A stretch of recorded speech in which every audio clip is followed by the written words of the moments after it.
Okay, I'll just say, Joe, I'll just say a few words so that folks know who I am. Yeah, I live up in Scotland. I'm in Esoc. Uh, I've been with the Orienteering Foundation for probably about 6 or 7 years now, since 2018. And I guess that I'm on the downward trend as far as my orienteering is concerned, but I still enjoy it, of course. Something I want to point out initially before going any further is that I was talking mainly, obviously, about club development officers that are funded by the Orienteering Foundation. But I know from the research I've been doing around this that a lot of clubs have club development positions. Sometimes they're called club development officers, but other times they're called club development contact or leader or something like that. And I suspect that these clubs actually, if these are people who receive some remuneration, they will be funded by the club, or yeah, probably by the club, sourcing their funds elsewhere. But pretty much what I'm talking about is the Orienteering Foundation's take on club development officers. So can everybody see the slides, Joe, now? Yeah. I'm hoping so. I can see thumbs up, so yes. Yeah, okay. So the first slide is just a few words about, go quickly through this, about the foundation. We're a registered charity. We've got 6 trustees and 6 people we call ambassadors, so that we have representation in every BOF area around the country, and there are 12 of those. We have these 12 people. The trustees meet 4 times a year, and the ambassadors, the ambassadors actually include the trustees, of course. As ambassadors, we all meet also about 4 times a year. So we have about 8 opportunities to share information and make decisions and all that sort of stuff. One of those meetings is a face-to-face one. All the others are online. So we're independent of British Orienteering. We talk to British Orienteering a lot, but we are pretty careful to remain independent of them. Obviously, we consult if there are any issues that need to be sorted out. Our donations come from a variety of sources. For example, every time someone enters an event by race sign up, I'm not sure if you're familiar with that entry system, but race sign up gives us a penny. So you can imagine that over the course of the year, it's probably a year or a couple of £100. Anyway, it's lovely. It's a regular donation. That's very good. And I also want to point out that some of the donations, and these can be quite significant ones, are what we call ring-fenced, which means that the donor has specified what they would like the money spent on. And we've had things like must be spent in Scotland or must be spent on juniors, these sorts of things that are specified around ring-fence. But we receive enough donations from various sources to keep our heads above water and fund the development officers that we have at the moment. Probably 1 or 2 more, to be frank. Make grants to individuals, clubs, others applying for funding, and the individuals tend to be GB squaddies who are going overseas with an expensive trip, need a bit of help. Clubs, obviously. We try to find some technology projects to support. They don't come through very often. Most of our applications are for enhancement and things that are related to specific, club development issues. It's also something that we initiate projects of our own, and later on I'll be talking about the one that you can see there called Project Expand. These are the ones we've had recently. Obviously, the CDO project, when it kicked off just after COVID, that was well researched. We've had a look at social media in clubs and given clubs advice on social media. We've looked at newcomer retention. We've also had a volunteering survey. And as I say, Project Expand, and we'll carry on we'll carry on having these research projects when we see things that might be useful for helping clubs to develop. And finally, the final point here is that Kerina will be talking in a moment about her personal experiences. Okay, the next couple of slides are just some facts and figures, I think.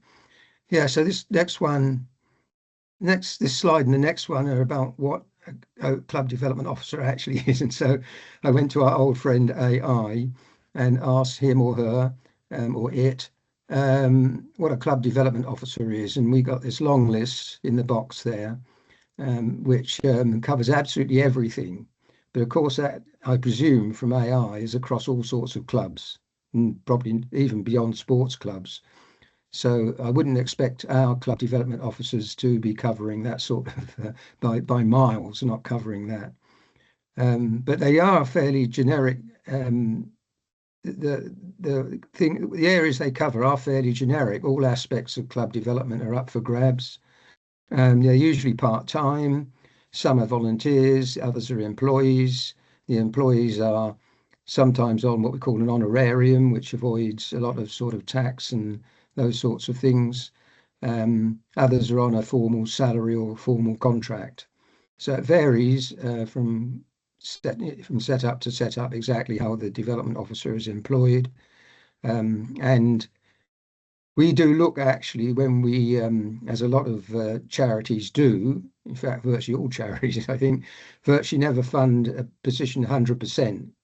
That's not quite true. We might just, I think, on the odd occasion, but we're looking for clubs to generate some money of their own, even if all it is the club itself making a contribution. And yeah, we first started with the development officers in 2020.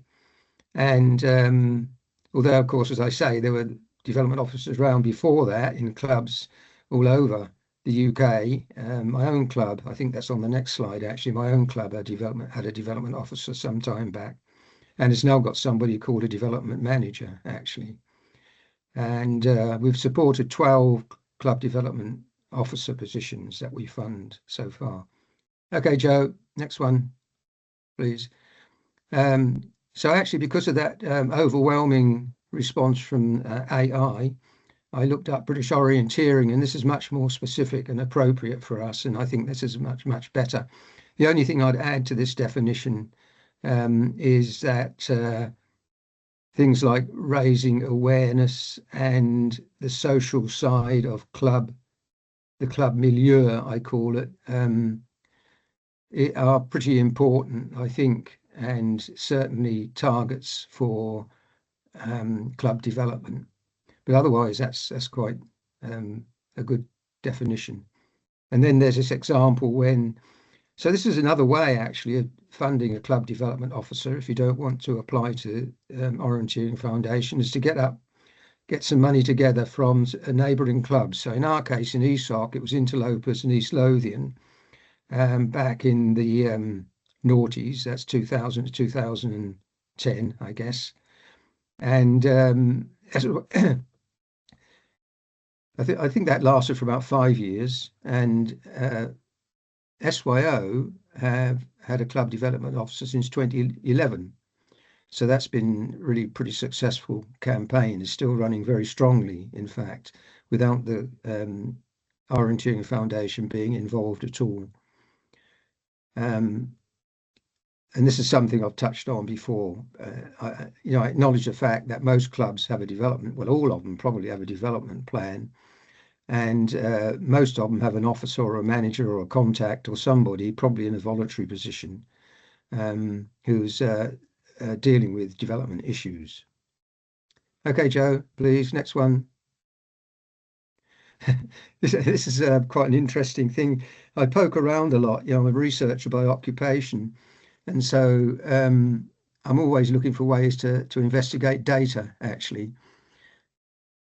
So I plotted all our club development officer projects and some things called club development projects, which are the development itself, not necessarily a salary for a club development officer. And it's interesting, where they are. And actually, I'd be quite interested in any feedback you want to put in the chat on this, because I put on this map here, the T's X lines, something I remember from A-level geography. And They pretty much all to the northwest of that. Now, it's tempting to say that's because all the good terrain is in the northwest, but I don't think that's really the case. I've been to some, in fact, last year I went to the British Sprints in East Anglia in Norwich. They were perfectly good.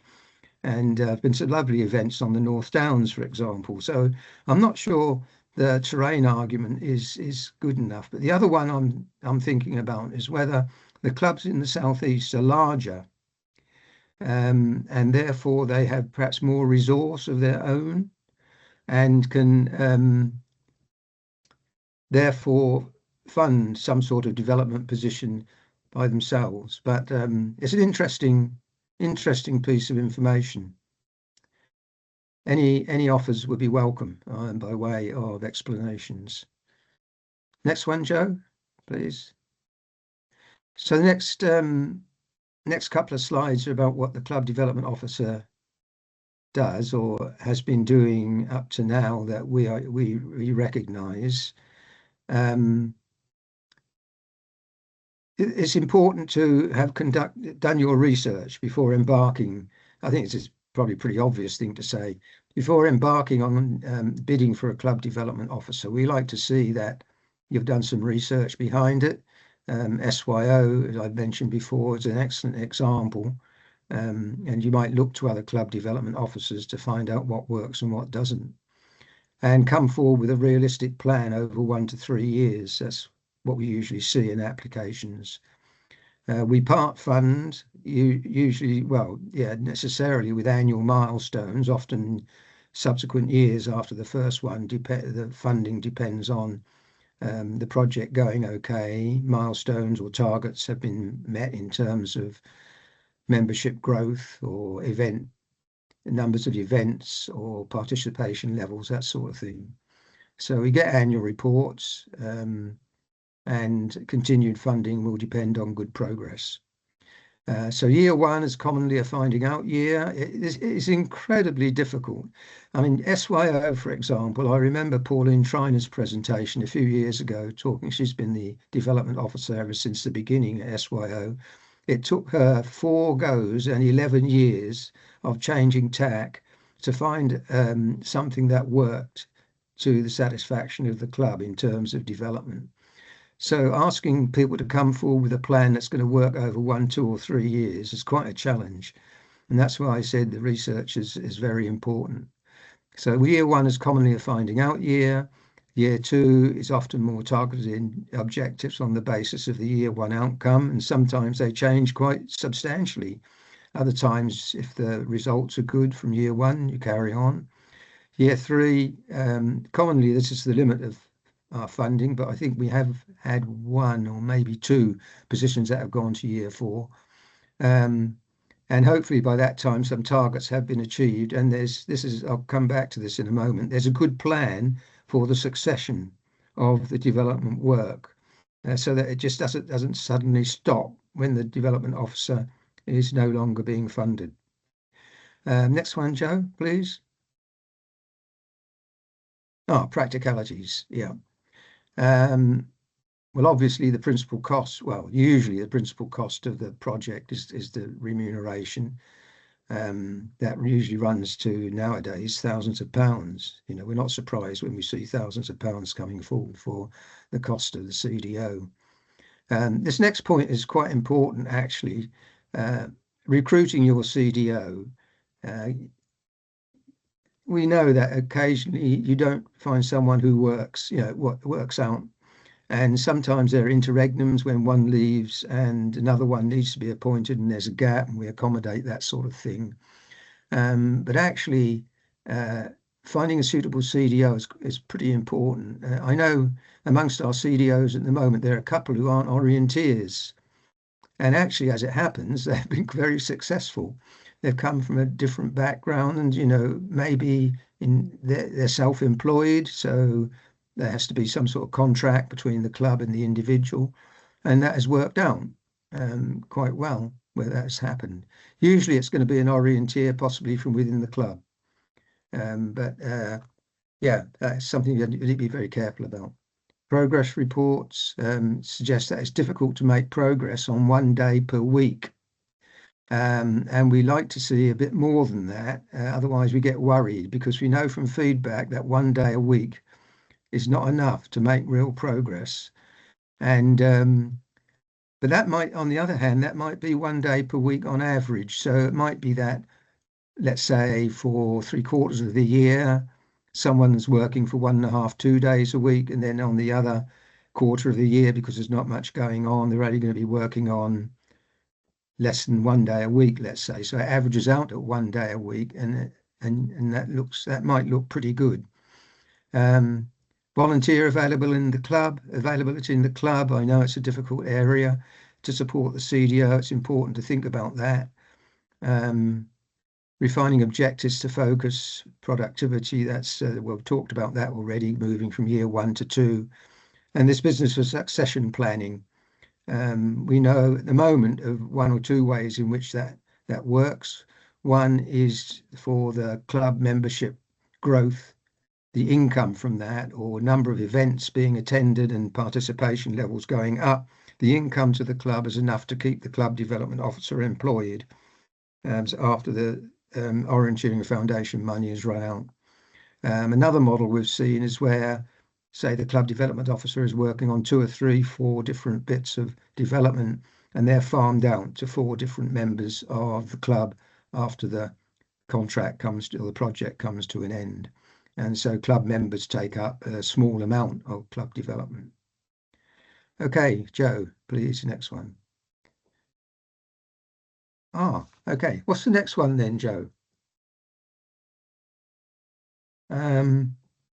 Yeah, this is the one I want.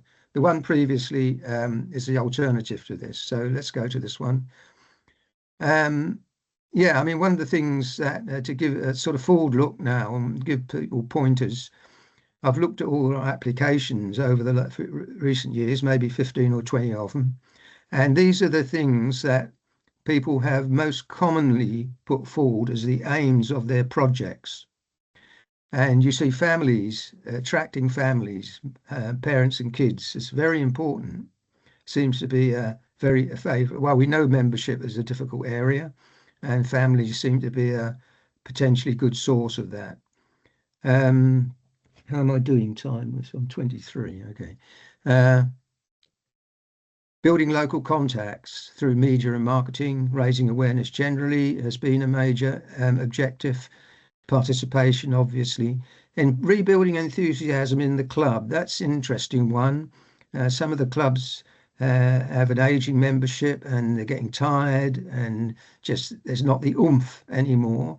So that has been offered as an objective. Increasing membership amongst young adults. Of course, we all know that's quite crucial. A couple of clubs are targeting hubs. Hubs are still around. I know hubs have been around for a long, long time, but local hubs seem to work quite well, actually, in terms of building membership because you get a more sort of community feel to them, creating a strong identity. So there's some pointers as to what you might aim for. Next one, Joe, please. And this is the project Expand I was telling you about. We've basically been collecting feedback from clubs on why their new members have gone through what we call the crossover. You can see it mentioned in the bottom left of the slide, crossing over from just participating at local events to membership. And this is what we got so far. I mean, we're hoping to get much more than this. And again, children and families come out at the top. That people have transferred into the club because they have discovered it's a nice environment for children and families to get a bit of time together, get some exercise, be in the outdoors, all those sorts of things that we know orienteering is good for. Social opportunities, regular opportunities to train, the environment in which to learn skills, looking for something more than just running. These are all things that might actually appeal to the young adults that we're trying to recruit. So there's a group there, and then I'm speeding up a bit because I know the time's getting there. Down the bottom, just scoring 1 so far. Now have more time away from other things. Well, that actually tells you the opposite story, which is that people are all very busy at the moment. And regular newsletter to non-members has helped a lot to encourage people to cross over. Actually, there was one I missed out in the middle that I quite like because to mention because it surprised me and it's really nice. At 3, middle of the threes, impressed by volunteer support, keen to volunteer. Now, I do wonder how many people do actually transfer from just participating to membership in order to be chosen to volunteer. That is something I don't think I've come across before, but it's great if we have a few of those, and it seems to have turned up a few times, actually. Okay, Joe, next one, please. Yeah, this is the slide I must talk a little bit about. No, this is not the one either. What's the next one? No, oh dear, we're missing a slide. I sent you a new file, Joe, more recently. Bear with me. I shall Anyway, fix this. go to that slide, and I'll talk to it. To that one. Yeah, that one. So on the new version of this slide is this is the distribution of membership numbers versus age in 2018. And I got from Peter Brook at British Orienteering the distribution of membership versus age at 24 last year. No, 25 last year. And it's quite interesting. To start with, membership's lower. So all the peaks and troughs you see here are lower. Our membership must have gone down from about 10 or 11,000 across the UK to about 9,000, I think. And the peak that's really particularly lower is the one where there is a junior peak at about 12, 13, 14 on the left there. That is quite considerably lower at the moment. And you can understand why clubs are very sensitive to this sort of membership profile in 2025 being lower than this one and wanting to increase membership. I mean, it is crucial, really. I don't know why. I don't know why that the youngsters are, because no, I really don't. I don't know. I'm really clueless on that one. On the right, that peak there, that's lower as well. And also, as we know, because of the aging of members, that peak moves about 1 year every 1 year to the right. Apologies, hang fire for 1 second. I've got the new one. You've got a new one, have you? Yep, I have the other version. Yeah. Which I'll put up now. Okay, I'll hang on. Sorry about this technical hitch. The reason it was late, Joe, is because I was waiting for Peter to come through with the data. No. Yeah, there it is. Yeah. So I was waiting and Peter didn't come through with the data until Friday or Saturday or something. Anyway, you can see how much lower the peak. These two graphs are on the same scales, vertically and horizontally. So you can see how much lower the junior one is. And I think that is really worrying. The adult one is slightly less like that, but the peak of it is flattened a bit and has moved to the right. It moves about 1 year every year. So in the last 7 years, between 18 and 25, it's moved from about 55 to about 63. Yeah, 63. So it's yeah, some worrying trends there. But the other things that I wanted to talk about, those two lines that you see on each of them, I've been banging on about this here, there, and everywhere for years now, since I actually created the 2018 graph. So that the left-hand line shows the increase in junior membership, and the right-hand line shows the increase in membership between about 35 and 50, which of course is mostly driven by the parents of the kids who are now coming along between 5 and 15, let's say, 4 and 14 or something like that. So that second line rising up is mainly parents, but maybe also some young adults who have joined because of the various reasons we looked at on a previous slide. But the other point I want to make here is about retention. We haven't talked much about retention, and yet it's really important because we don't seem to manage to retain the juniors. They dive off. I mean, we've known about this for years, and we don't seem, well, it's difficult to get hold of the data because of data protection and so on. But I think it might be quite interesting to find out how many parents stay in the sport when their juniors leave, if you see what I mean. How many parents are still in that right-hand peak? Because we might be losing some of those parents as well. When the kids say, I don't want to come, the parents say, well, we won't go then. And so those are the key areas for retention if you're looking for a retention type project.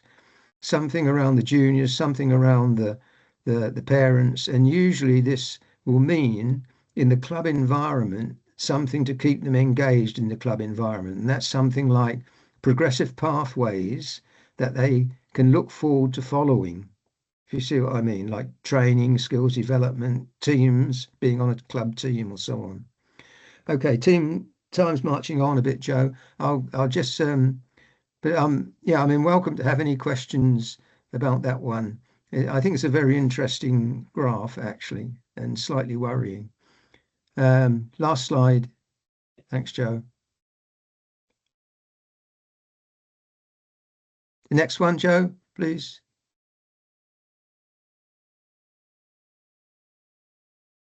You had it before when you skipped over. This was the final one on the newer version. I will pull that up now in the background. Ah. Maybe it was me. When I put the new one together, I took the old last slide out and put this one in. Yeah, I don't know. Perhaps it was. So it's just a summary slide, actually, the last one. Yeah, okay.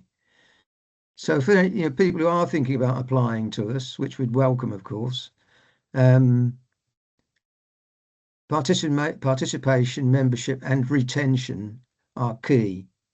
And this creates a pathway that individuals might like to stay in the sport.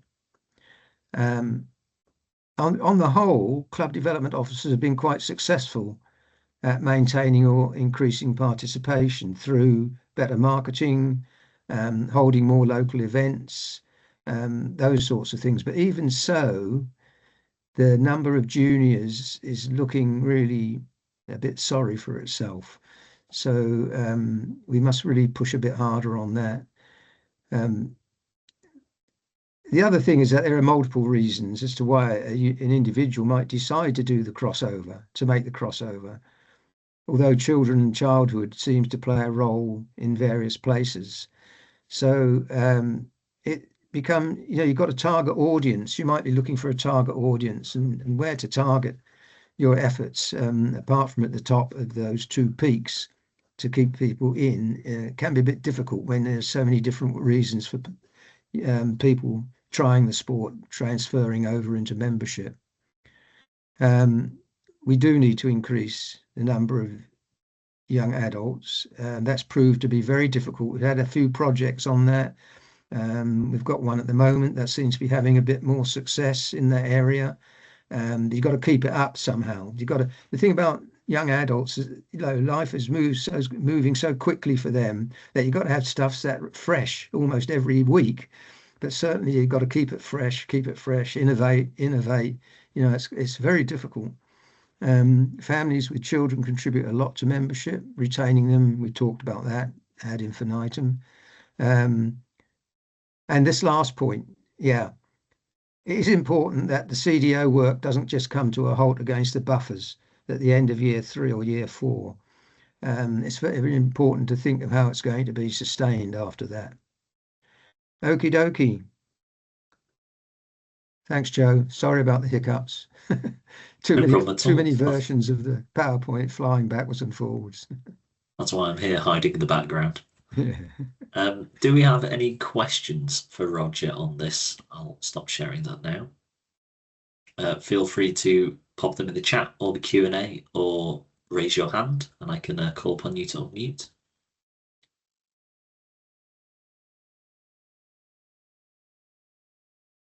I'll give it a moment as well for a few people to type in if they so wish. What I can say, Joe, is if the slides will become available, won't they? Yep, I can send those out. I mean, it might be me, it might be one of the other trustees, or even an ambassador in your area. If you want advice, by all means come to us and have a look through your research or what you know about the club and so on, where you might profitably look for some development. Just come and have a chat with us and we can give you the benefit of our experience. Absolutely. I'm seeing that all looks quiet thus far, so I will move on and hand over to Kerina. Hello there, you all right? Are you going to be showing my slides, or do you want me to share my screen? If you could share yours, that'd be brilliant. Give me a minute. Well, whilst the computer is doing its thing, I'm Kerina Lake. I was the Club Development Officer for Swansea Bay Orienteering Club, and I have been, well, for 3 years. I started the role in 2022 and finished the role May last year. Okay. Thumbs up when it does, that'd be fantastic. Brilliant. Okay, so I applied to be Club Development Officer. I was already a member of Swansea Bay when this was being discussed, and it was something that at the time I thought it would be quite a nice thing to do. Had lots of ideas, and it was a very creative process, which is brilliant. Being a development officer means that you've got to think outside the box an awful lot of the time. Everybody's mostly done everything. So you're still trying to find something which is going to be slightly different, because if they've done something and it's successful, you will have heard about it, and the club will most likely already have tried to emulate another club. Challenging orienteering norms. That was perhaps one of the most successful aspects of the development officer role, is taking orienteering and trying to give it a facelift. Trying to introduce new ways for people to access the sport. For a true orienteer, it's dumbing down the sport, but for someone who isn't an orienteer, it's at the level that they need it to be at to hook them, to get them into the sport. Trying to bombard them with the with the sport is really hard, and everyone comes away a little bit bamboozled. And so, yeah, find ways that were engaging for people who had no idea what sport was, or who did the sport for Duke of Edinburgh or in an outdoor education when they were young and remember it being cold, wet and horrible. So that was something else we were trying to break down, those barriers. Meeting new people. That was fantastic. Got to meet people from all different walks of life in Swansea. Did a lot of projects with the council, working in areas with deprived areas of Swansea, working with the Paralympics, not Paralympics, but the para side of the sport, working, just with loads of different groups, scouts, guides, horse riding clubs. That's a very popular form of orienteering here in Wales. It's called Trek, which is orienteering on a horse. Who knew? And so, doing things with them was brilliant fun. So introducing orienteering to people of all ages and backgrounds. Becoming a level 2 licensed coach. So I started that towards the end of my first year. For me, I felt that it was an important thing for the club as the development officer to actually be able to be a licensed coach, so that when I was putting all of these activities on, I was insured properly and I knew exactly what it was that I was doing. That gave me an awful lot more confidence to be able to deliver sessions and put other sessions together, and that has continued to help us as I moved away from the development role. Building up the social side of the club, we managed to, within the 3 years, we were keeping things very regular, and we found that was brilliant in rejuvenating interest in the sport with existing members, and also introducing new members to everybody else who was there. So we've got a club WhatsApp group. Every Wednesday is club night, as well as lots of social media, trying to bring new people in, lots of communication, just trying to be as inclusive as possible and as open as possible in everything that we were doing, so that everybody felt that they would be welcome. Next slide. What was not so great? When we first started the project, as Roger said, the first year is a finding out year. The project was far too broad. With the 1.5 days that I was employed, there was just no way that I could dedicate enough time to any one particular project or one particular part of the project for it to be effective. So towards the end of the first year, we reevaluated and then focused in more on what it was that we actually wanted to do. So yeah, lack of time. That was it just disappears when you're doing something. You look at the clock in the morning and then you look back again, it's 5 o'clock. It's like, where did the time? And that's your day gone. Volunteer support. For anybody here who is a small club, the fewer members you have, the fewer volunteers you have. And those volunteers are already kind of quite busy trying to run events, trying to, well, just orienteer really. It depends how much time you've got. It also depends on the demographic of your club. Swansea Bay is a very young club. We kind of buck the trend in terms of our membership. We don't have very many people who are retired. So that for us was that for us is a really big problem, because if we're trying to do something during the day, we don't have any volunteers midweek because they're all working. So yeah, knowing the demographic of your club and knowing what volunteers you're going to have available to you is very important. Conflict of interest. Now, this is your existing orienteers versus new orienteers, and trying to get them to want the same things is never going to happen. Our existing orienteers know everything pretty much, and they want more of the same. They want nice technical orienteering. They want technical training. They want, they want things to be more difficult. A newcomer wants the exact opposite of that. They want something basic. They want something easy. They want something that they're going to grasp, because if they don't grasp it, they're going to go away disheartened. And trying to squidge those two things into everything that we were doing, just it really, really did not work. And I don't want to sound this in a little bit in a mean way, but the members are quite unbending in terms of their attitude towards, not all of them, some of them in their attitude towards welcoming newcomers and the activities that we were doing around them. They felt that we put on a yellow course, that's good enough for newcomers. That should be enough for them. They should be able to take a map and go. And that really does not work. So yeah. And so that also inflicted on the supporter project. A lot of people were not wanting to get involved in the newcomer activities because there's no benefit for them. And that's the really hard bit, is trying to make people understand that no, it's not for you, it's for the club, but we still need you to be able to support that. Yeah, so that caused quite a, that was difficult. Lack of progress. Sometimes it can be very demoralizing as your development officer when projects are just not taking off. No matter what you're trying, it's just not working. And at that point, you've kind of got to look at the demographic of the people who you're trying to engage. Have you got outdoorsy people around you? Have you got people who want to actually go and run around a park, run around a forest? Or do the people that live in your particular area just want to go to the beach and surf? So, you know, knowing your demographic outside of it is yeah, very important as well. Post-project come down.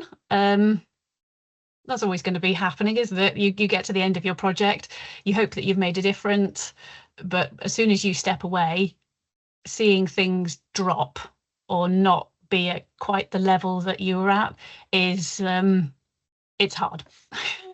Well, for me, it's quite hard. So yeah, that's that one. So my advice, time is limited, so focus your aims. For this, that's the project that you decide to do has got to take into account that if you've only paying someone for 1.5 hours a week, that is technically, say, 12 hours of time. 12 hours of time a week does not get you very far if you're wanting them to set up a project, run the project, and do the follow-up of it. So whatever it is that you're trying to get them to do, think logically about how long it will actually take them to do that. Get the whole committee on board with the content and aims of the project. That is really, really important. If you do not have the support of your whole committee and you have naysayers in there, people listen to the naysayers a lot more than they'll listen to the people who are positive. So when you're setting out any project, make sure that you get the opinions and thoughts of everybody who is on the committee. Get them all to have a little bit of input into it. If possible, try and get the club to engage. Many of you will know that when you send out that email saying, I'd love to hear your thoughts, email me, message me, let me know what you'd like to see, let me know what you'd like to see different, and you just get tumbleweeds. And at that point, it's like you're kind of shooting in the dark as to which direction you need to go. And so at that point, support your project, your development officer. If your development officer says, look, I kind of need your input, I need to know what direction you want to go in, don't respond with silence. Respond with something like, okay, well, we're going to have a meeting, we're going to discuss this, and we will get back to you. As if you end up doing something because you haven't got any direction, and you do it and you think, well, this is going to be good for the project. Okay, I haven't heard back from anybody, but we're going to go with this anyway. You do that. And then afterwards you hear, well, why did you do that? Well, that was a bit useless, wasn't it? Well, didn't see the point of that at all. We should have done it this way. And you're like, well, could you not have said before I started down this lane? So at that point, it's really, really important to make sure that your development officer gets feedback from you in terms of whether you think that what they're going to do is going in the right direction or whether you'd like them to refocus on something else. Don't make the project unachievable. Understand what resources you have available. Your number one resource is going to be, is there volunteer support available to do any of the activities you're going to be doing? Anything that your development officer does, they will need to have club support to be able to put it on.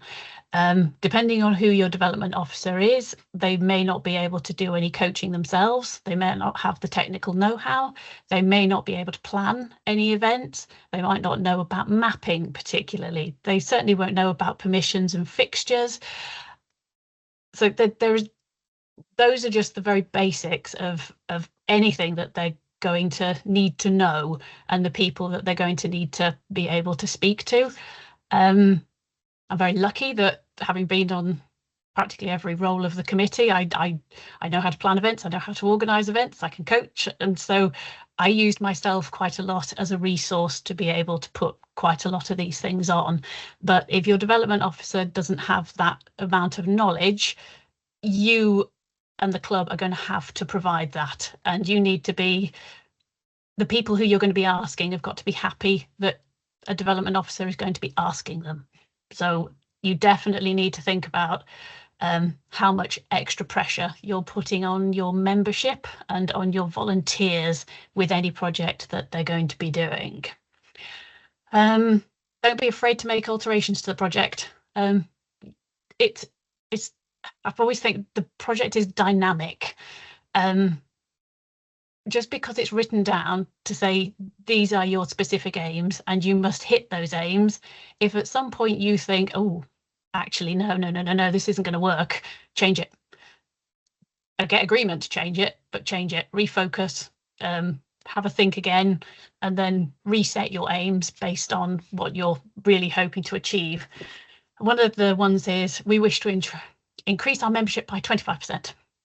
It's like, oh, that's really, really specific, because you can't tell whether anyone's going to transfer from the project that you're doing. So you may put on a whole load of junior activity and you get hundreds of juniors come to that and you think, yay, that's fantastic. But then trying to get them to transfer into actually joining the club is almost where the real hard work starts.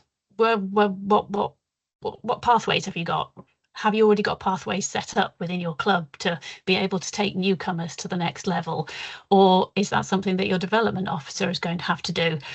The more things you have set up in place before your development officer starts work, almost the easier it is for them to do it. So if you have a junior pathway set up, that's absolutely brilliant, because your development officer can then say, right, okay, this is the pathway that you're going to be going down, and there are people there to support you. This is going to be our young adult pathway. This is going to be our senior pathway. And so, yeah, think about the different pathways that you are going to develop any newcomers that you've got, because if you're doing all this work as a development officer to bring in new people, they need to have something to be able to progress them. There's no point in bringing in somebody if you're just going to say, no, sorry, you've just got to go out and do a blue course around some of the most tricky areas that we've got and expect them to be happy to do that. You've got to have a nice progression for them. Having people there to help them at events is really useful. Again, it depends how many volunteers you've got for any one of these. So supporting your development officer. So drum up support from your committee, from club members. Any support that they receive is most gratefully, is very, very welcome. So the project they've been working on is agreed by the committee. It's funded for a specific aim. Yes, it is funded for a specific aim, but don't be afraid to move the goalposts on that particular one. Yeah, the project will not necessarily benefit existing members. This does not mean the project does not have worth, or the worth of existing members is less important than the aims of the project. I think that is where the biggest member newcomer hurdle is, that you're a development officer. What are you doing for existing members? If that isn't the project, that's not the development officer's problem. If your project is to get newcomers into the sport, that is what the development officer does. If your development officer is to support existing members, they're not going to be having anything to do with newcomers. It's very important that you're very clear exactly what your development officer is going to be doing and exactly what that project entails. If somebody comes like, well, what am I getting out of this? And it's like, well, you're not going to actually get anything. The club will benefit as a whole because we'll hopefully have new members, and we'll hopefully have nice pathways, and we'll have a whole lot of new resources. But specifically for you yourself, you're not going to get any benefit from that. Yeah, like I said before, that's one of the hardest things with members, newcomers, that I seem to come across. So it's unlikely you're going to keep everyone happy. There will be a lot of grumbles. There'll be a lot of, there always will be. But having people openly question the need and or benefits of a project or your club development officer is very counterproductive. This is particularly key if you're a committee member who's agreed a project, has agreed the aims, and has agreed the parameters of the role, who then has a quiet word at an event to someone else, which is overheard by somebody else, and they're kind of poo-pooing or kind of whatever it is that the development officer is doing. As I said before, people listen to negative things a heck of a lot more than they listen to positive things, and at that point, it just, yeah, there's just an awful lot of kind of like bad vibes which potentially come off that. Yeah, so that's all very, that sounds quite negative, but is a very positive experience. The whole kind of, as your development officer finishes and you need volunteers to take on the roles, hopefully within your project you kind of like try to set out the breaking down of your role so that it's in little easily managed little morsels. So like I did an awful lot of promotion through social media, and so we then got ourselves a social media person. So that was really good, kind of like, so we've now got that one. Unfortunately, they've just, it was a university student and they got exams and they're too busy, so we need to replace them. But that was really good, kind of like having somebody doing that. And then coaching, which I've sort of started doing a little bit more. Making sure then that you've got nice coaching opportunities which are going to be there. Whilst we were doing the project, we restructured our events so that we got a rolling selection of events where newcomers are brought in, junior newcomers are brought in the spring. They then join the park orienteering, which then moves into our winter orienteering. So they've got their little pathway which starts there. The senior training is generally in the autumn. We've split the training between the two because I found that the activities you do for juniors are not really suitable for adults, and the activities you want to do for adults are not brilliant for the kids. So then we sort of do those ones in the autumn, and then they join the winter league because they're a bit more confident to be able to go out into terrain, after they've done sort of a key bit of coaching. So restructuring the fixtures so that we can have this continuous loop of activities and events so that they can build their skills in a structured way has been, that's really important. The other thing with existing members, if they've been members for a fair few years, they've orienteered every single one of your areas, goodness knows how many times, and they're looking for potentially more excitement. So they'll be looking at doing events which are further away. They'll be looking at events which are multi-days abroad. Especially if you're retired, it's, you're looking for slightly more adventure, and that's great because those people are then less, where's the benefit for me type thing. They're more kind of, oh, okay, I'm getting my fix at these other bigger events, which I've orienteered around this forest goodness knows how many times, and so they're brilliant because they've got more patience to be able to work with the newcomers than somebody who's really busy and just so again, it's knowing who's in your club who will be able to help your development officer with what they're doing. So and that is the end of my one. Okay, any questions? Excellent. Thank you so much, Kerina. I can see that somebody's done the react option of the round of applause, which I always like to see. I'll ask first if anybody has any questions for Kerina on this. I'll of course give you a minute or so, and also if you do have any questions for Roger as well, then we can go for it. Feel free also to use the raise hand function if you do.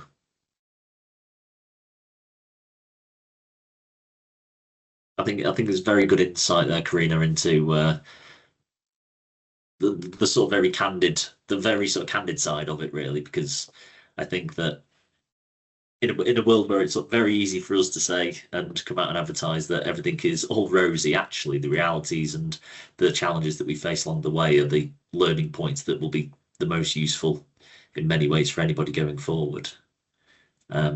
Alison, you have a question, feel free to come off mute. Always happy to ask a question.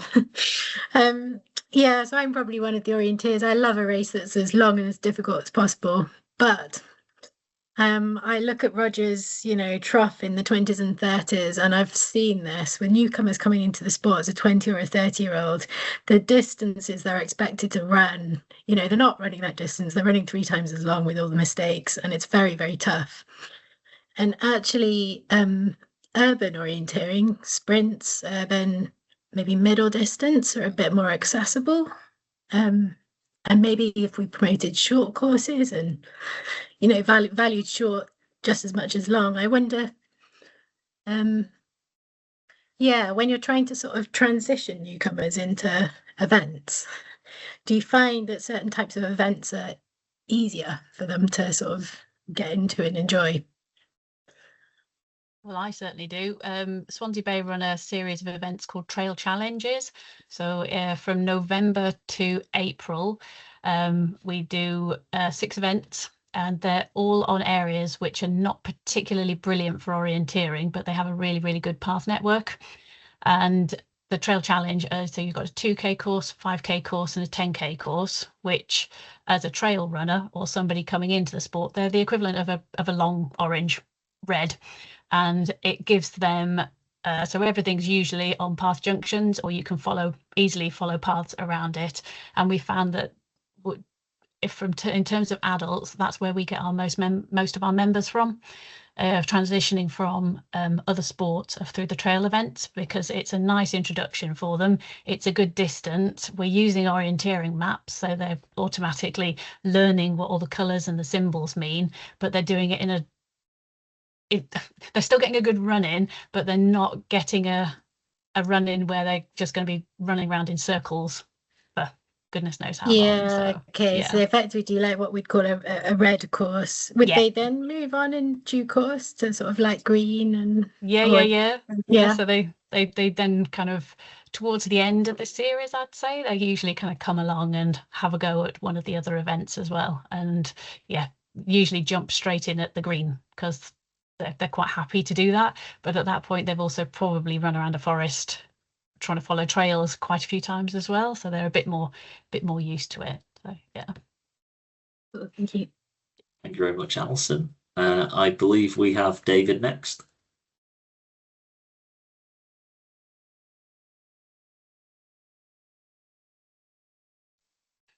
Yes, can you hear me? Yes, we can. Great. No, that was really interesting, Kerina. Thanks, and a lot of things that probably all associate with in what you've said. One thing I was just interested in, you seem to have covered an awful lot of ground in the work you've done, which is hugely impressive. How much of that proportionately, in terms of your time input, would you say would be that is what was covered by the costs of the project, and the rest was for the love of the sport and being a good Swansea Bay club member? I mean, just a rough sort of, because I'm assuming you couldn't deliver all of that within the sort of financial envelope. Certainly not in the first year, no. So in the first year, we set up a lot of the junior development stuff that we've done. So we set up the Welsh Junior Award booklet, which is now by dual language. So we've got it in Welsh and we've got it in English. And there were an awful lot of really, really good grants available that year from Swansea Council. And it would have been rude not to take advantage of the fact that the council was quite happy to fund us doing a few sessions. And so I would generally use my time as a development officer to set up the actual project, and then use myself as a Swansea Bay volunteer to actually run it on the day.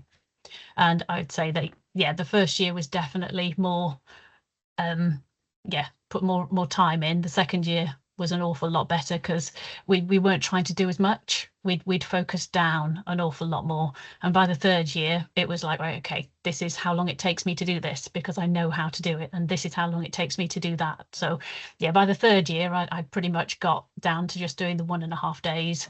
And then, yeah, like Roger was saying, so some weeks I would do 3 days together.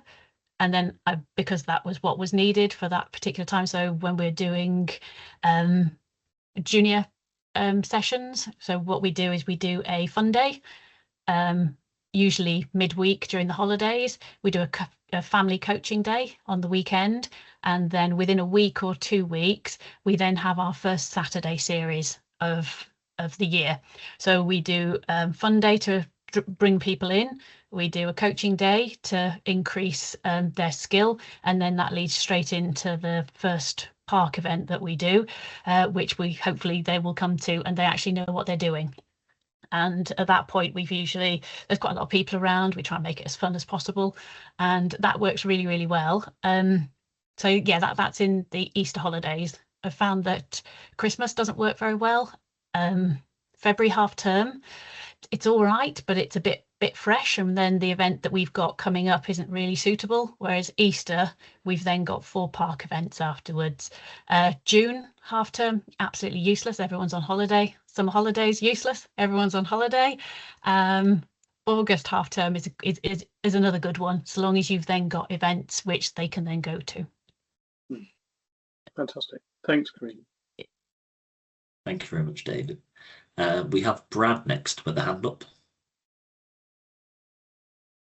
Hi, cool. So this is probably for Roger. FBO has been very lucky to have the support of the Orienteering Foundation to facilitate our club development officer role over the last, I think we're into 4 years now.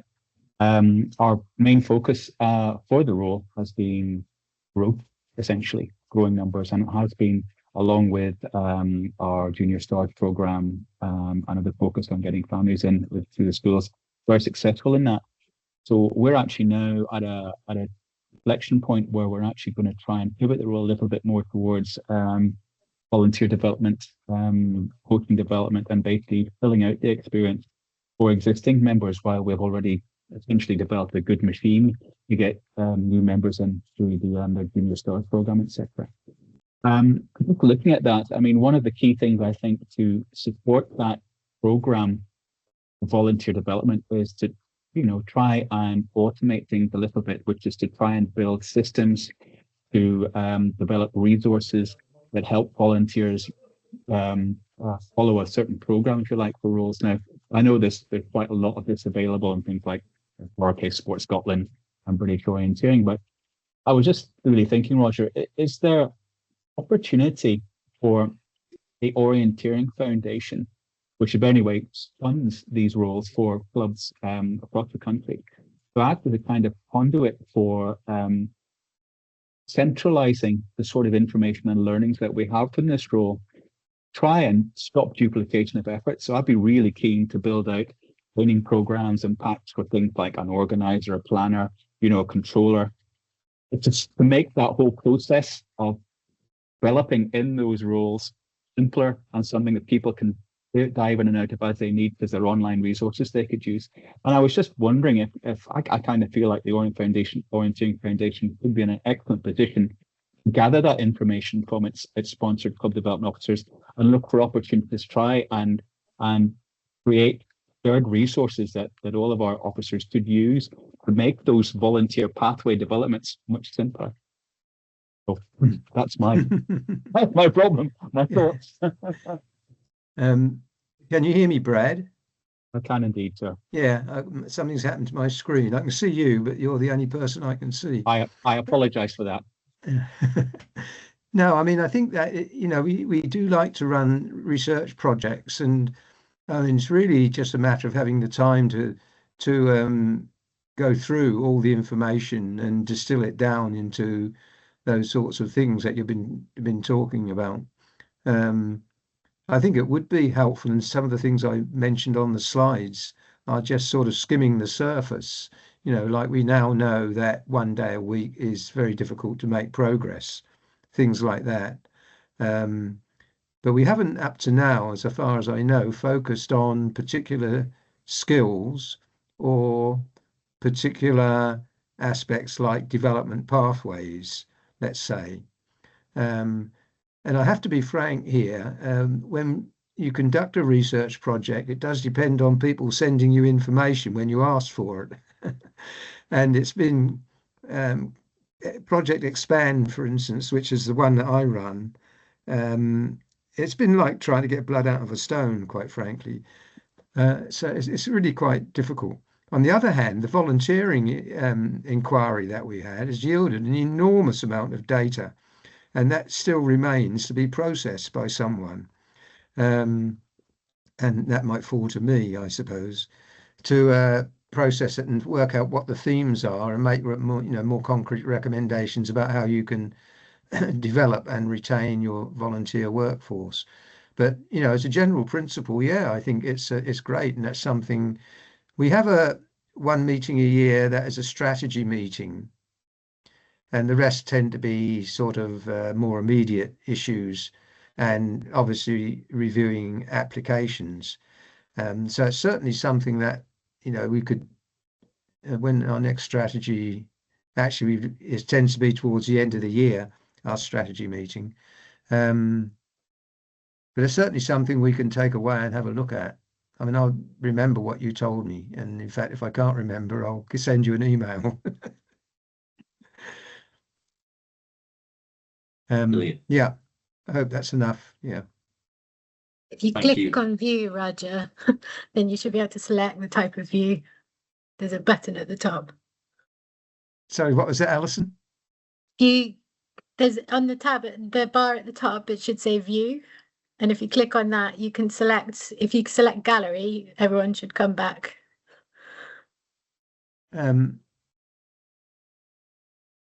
that or you're stuck It with looks like Brad a Cam window. for the rest. I can't see You're probably anything on- wrong. It looks like a little square on mine, a quadrated square. We're at Next the to very the smiley right-hand face for Ria. end. On the top of the Yeah. window. May all be Maybe. different. Oh, that one there, do you think? It says view, it's like a square. You click on it, you can choose between the various. Yeah, I've just clicked on that and nothing's happened. Does it give you Says some you're- options? Says you're starting a new conversation. Don't do that. Oh, don't do that. You're just stuck with me, Roger. I'll leave you stuck with Brad, Roger, and I'll go to Ian. Oh, okay, I'll click something else and it worked. Perfect. Just keep clicking. Thanks, Alison. Kerina, that was really good, very impressive. I like your honesty. I was interested, I mean, I like the idea of the pathways and having a structure, because we've got a bit of a vague thing at D, and that we could probably be clearer about how people, newcomers, move through the different offerings that we give and the coaching we provide. And I don't think everybody knows it all the time. What's interested me most is, how do we attract people to come in the first place? So we've got a bit of a push to liaise with schools. We've tried some things that haven't really worked. I was just wondering what sort of contact you had with schools, and if that was the source of your potential newcomers, was it universities, or where are the people? Where should we target? Okay, so schools are incredibly difficult. Everyone will tell you schools are very difficult. We're very lucky that Swansea Council, must be about 4 years ago now, a contact in Swansea Council contacted us and said we would like to try putting some orienteering into Swansea schools. And so we run I think it was a 3-year cluster. So Swansea is made up of various different clusters, and we introduced orienteering to each one of the different clusters over a 3-year period. But until we had a teacher in one of the schools actually pushing it from within, we really did not get very many people coming to the schools. So we set up a schools league, which was on the back of all of the different school sessions that we did. So I think we went to about 18 different schools in Swansea and put on sessions for each of them. We got funding to get them remapped. We put on a coaching session for them. You know, kind of did an awful lot for them. But until a teacher got involved, there was nothing. So when we did the British School Score Champs this year, I think we got 47 juniors come to that, which was all right for us. And that was mostly made up of Bishopston, which is where we've got a teacher who's also a member of Swansea Bay. And the other one was a local private school, where again, I know one of the teachers there. And so that was kind of like a little competition between the two of them. But now that Sam Healy, who's the lady in the school, she's kind of promoting what we're doing. We've actually had 4 new juniors, about M16, 14 and 16, sort of joining, and they're bringing their parents in, and they're sort of bringing in some friends. But that's 4 years in the making of trying to get people keep people along to that. In terms of getting families involved, Swansea Council, like I said before, they were very good at putting out every year. They release something called the Wellness Grant, and it's where they will fund a certain number of sessions over the winter and over the summer, and that's how we managed to put on so many fun days.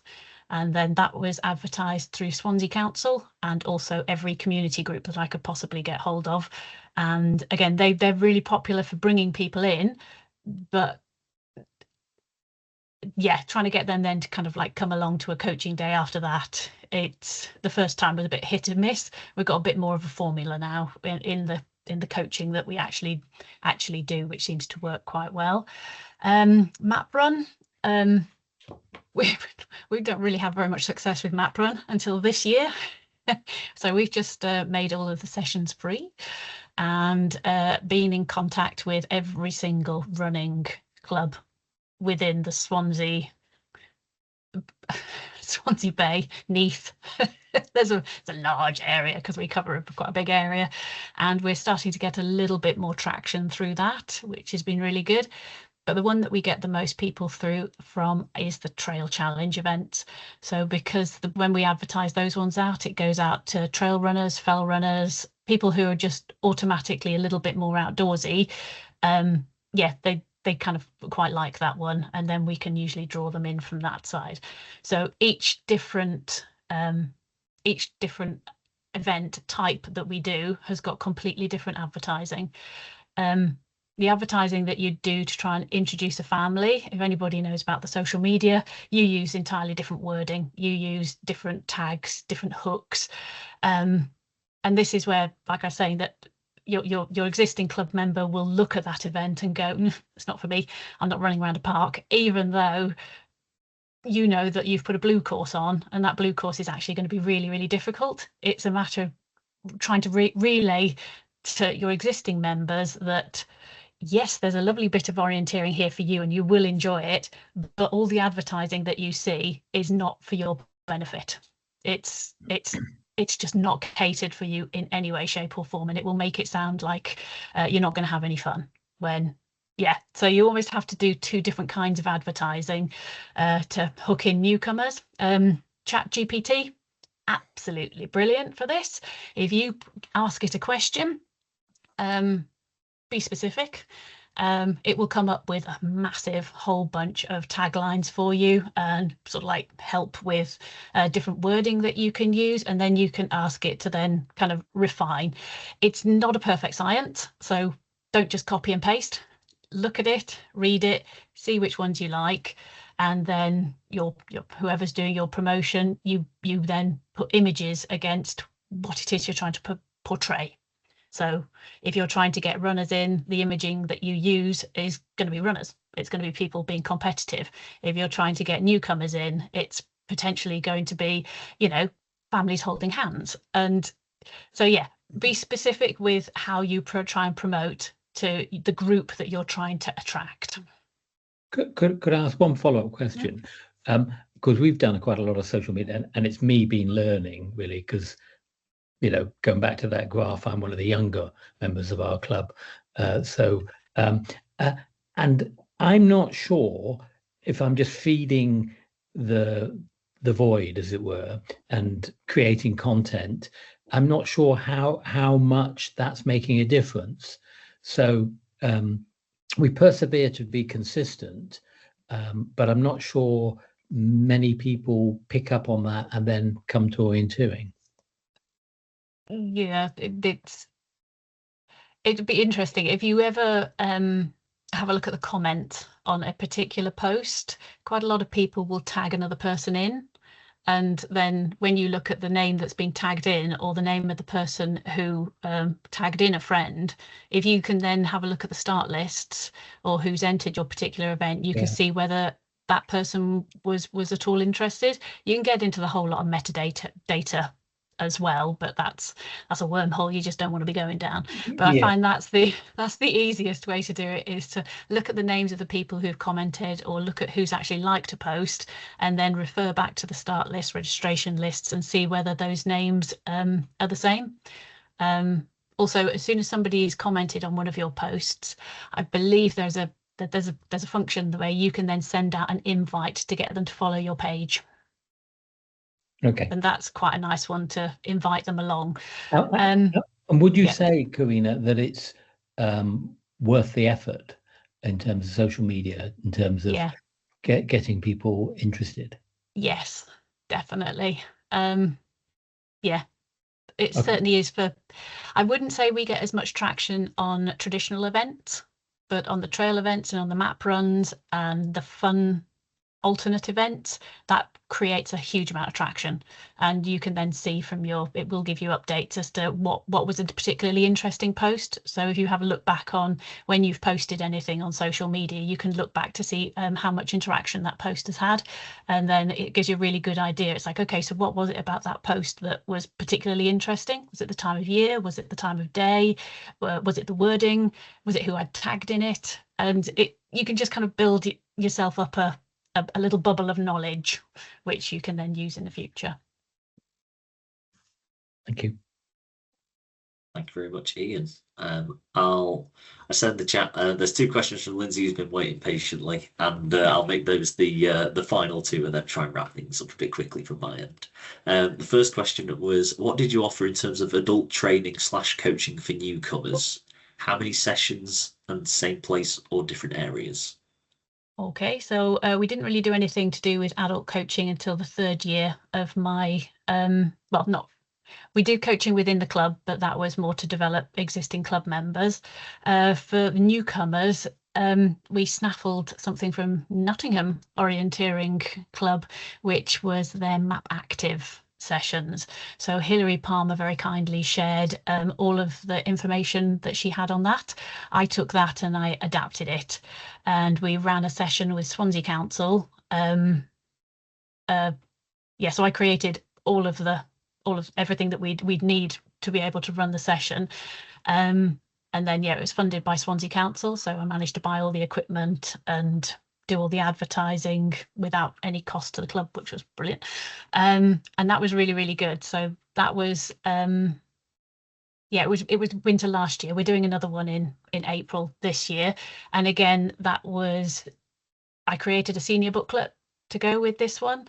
So as soon as anybody was on their first day of the course, they got their little booklet where they could take all of their maps, which they had from the day, they took those home, and then they had their booklet so that they could look over anything in time for the second session. There were 5 sessions altogether, and they're all progressive. So starting off in a really easy park, slightly more difficult park, all building up to going to Whitford Burrows, which was great fun, because chucking a whole bunch of newbies into sand dunes is always good fun. And then again, those sessions led into our park series and our Saturday, our summer series. So again, all of the activities that we do are so that within a week or 2 weeks there is an event which is going to be suitable for people to go to. And the very last thing that I do on any of the coaching sessions for juniors and adults is tell them what level they're at, so that when they go to enter an event, they can look at the information and say, oh, I've been told that I'm at orange, so they automatically know that that is the course that they need to enter. Or if I look at them and think, oh, I think you probably manage on a light green if you wanted to enter, because that's one of the other things, is that trying to get people to get their head around our entry systems that's quite a big one. So when people sign up for this, I try and get them to use the entry system to register, so that when they actually want to enter the event, they've already used the same system to register for doing the activity in the first place. So we use pre-entries because it's a Ben Mitchell's one and he's part of the club, and so it's really useful that I'm an admin on that. So it means that I can get all the data before a session starts. So I send out pre-course information on exactly what we're going to be covering, where we're going to be located, contact information. We do a session and then I send out a follow-up going over everything that we've done in the session, and then a little write-up as to what we're going to be doing in the next one. And then a couple of days before that session, I repeat the process. So it's introducing them to what we're going to be doing, follow up with any extra that they can do, and then repeating that so that they've got loads of information, and they're not going to be kind of, oh, I'm not sure what I'm supposed to be doing, I'm not sure what I'm supposed to bring, I'm not sure what I'm supposed to meet.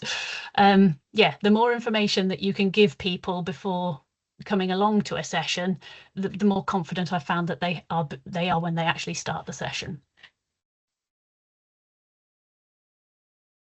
Perfect. But yeah, in terms of development, they then just go into the club nights on Wednesday nights. If we don't have an event, we have a something. At the moment this year, it's strength and conditioning, which is why I'm aching today, because I've just started my strength and conditioning trainer course. So I'm using the club as guinea pigs, and they love it. We're all going to have buns of steel in 12 weeks' time. So we're doing strength and conditioning. Then we have a map run event at the moment. And then the next 2 Wednesdays, we're doing organisation training, followed by a fitness session. And then we're doing planning, followed by a fitness session. So in the winter, all of our club nights are either based around indoor activities, and then from April onwards, we go out into the parks or we're doing events. So we try and sort of always keep that same flow, so that there's always something going on for people to do, and they know that they can do some organisation, they can do some planning.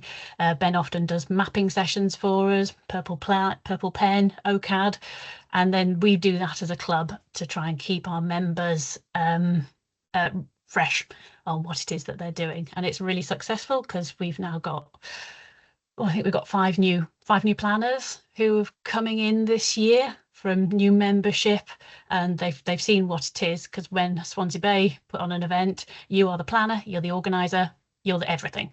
So everybody knows how to do absolutely everything. They get help doing it, but it just then means that they're multi-skilled, and it's really useful then. Yeah.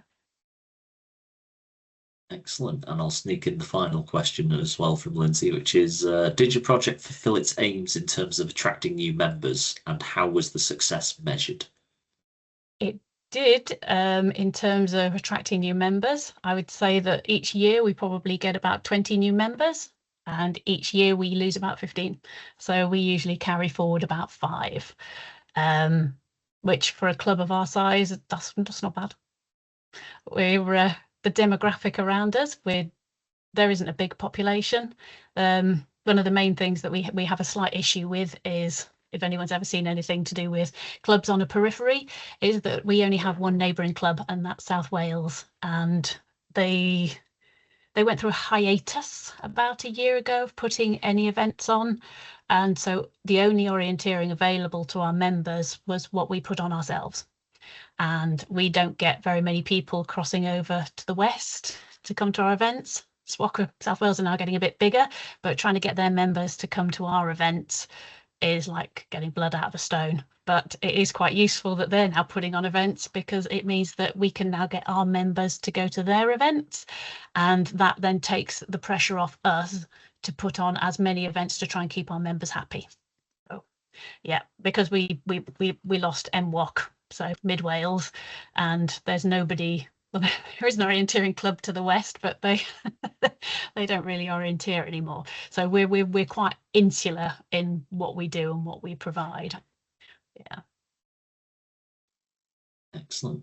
Thank you very much, Kerina. So I'll quicker than usual wrap up, but a huge thank you to both Roger and Kerina for the wonderful presentation and the brilliant insight that you've offered. I thought it was a really good, interesting, very sort of honest session as well, which is definitely going to give everybody a lot to take away from this as well. In terms of the next session that's coming up, you have a little break. This time next week, we have the British Orienteering Recognised Delivery Partner update. For any contacts that you have in schools, this may be a good one to pass over. So I'll be hopefully sending out a message to everyone on our schools list this week. This session will offer a bit of an update from the delivery partners on success stories, about how they operate, what they offer to support schools, and the impact they've made so far as well. The last session was a very busy one, and a very what eventually turned into quite the roundtable Q&A style session. So if you're after some information on that front, then it's definitely the place to be. I'll look to get the video for this session uploaded for those who missed it, if you know anybody. But at least by the end of this week, I'll get in the editing suite and get some things done on that front. But a huge thank you again, everybody, for attending this session and for the questions. It's been very nice to have everybody, and a huge thank you again to Roger and Kerina for all the hard work. Enjoy the rest of your evening, and I hope to see you again very soon. Bye-bye. Bye-bye, everyone. Thanks for coming.